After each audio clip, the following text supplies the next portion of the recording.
అంటే ఈ కథకి ఆ క్యారెక్టర్ డిమాండ్ చేస్తుందండి. ఒక నార్త్ ఇండియాలో బాబీ డియోల్ గారు లాంటి క్యారెక్టర్ ఉండాలనేది మేము ముందు నుంచి అనుకున్నాం. ఇన్ఫ్యాక్ట్ యానిమల్ కన్నా 4 months ముందే మేము కథ చెప్పడం లాక్ చేయడం జరిగింది.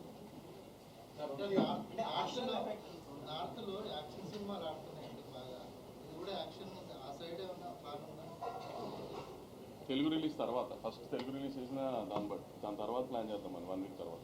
రాజుగారి 2 సినిమాలు ఉన్నాయి సంక్రాంతికి, థియేటర్స్ విషయంలో ఏమైనా ఇబ్బంది ఉంటుందా? అంటే రాజుగారికి 3 సినిమాలు నైజాం ఆయనే కదా. సో రాజుగారు ఎప్పుడైనా ఆయన సినిమాల కంటే నా సినిమాకి ప్రయారిటీ ఎక్కువ ఇస్తారు. సో నాకు ఆయనతో ఆ విషయంలో ఎప్పుడు ప్రాబ్లం ఇప్పుడు యాజ్ అ ప్రొడ్యూసర్గా బెనిఫిట్ షోస్ అది పక్కన పెడితే టికెట్ రేట్ హైక్ వల్ల ఉండడం వల్ల లేకపోవడం వల్ల ప్రొడ్యూసర్కి ఎంత ఫరక్ పడుతుంది కలెక్షన్స్? అది ప్రొడ్యూసర్ పాయింట్ ఆఫ్ వ్యూ కాదు. ఇప్పుడు ఎప్పుడైనా టికెట్ హైక్ ఎందుకు అడుగుతామంటే బడ్జెట్ మేము అనుకున్న దానికంటే ఎక్కువ అయ్యి ఈ సినిమాకి ఇంత బడ్జెట్ పెడితేనే ఈ సినిమా విజువల్ అలా వస్తుంది అని అనుకున్నప్పుడు కొంచెం ఎక్కువ ఖర్చు పెట్టినప్పుడు అప్పుడు టికెట్ హైక్ అడుగుతాం. ప్రతి సినిమాకి టికెట్ హైక్ అడగం కదా.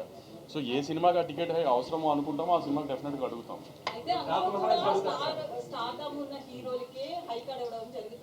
సో ముఖ్యంగా బడ్జెట్ లో హీరోలు ఎక్కువగా తీసుకోవడం వల్ల ఎఫెక్ట్ అవుతుంది అనుకోవచ్చు. అది తగ్గించే ఆలోచనలు ఏమన్నా ఉందా?